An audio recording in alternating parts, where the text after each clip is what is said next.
ใจมันคิดฮอดคิดฮอดคนที่อยู่ไกล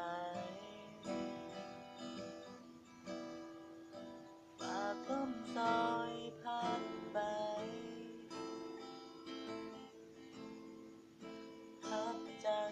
ไปฮอดเจ้าอยากบอกให้รู้ว่ายังหักยังหักยังคอยเฝ้าดูแลห่วงใยอยากกอดอยากยืนข้างกายคือเก่าแต่ก่อนเคย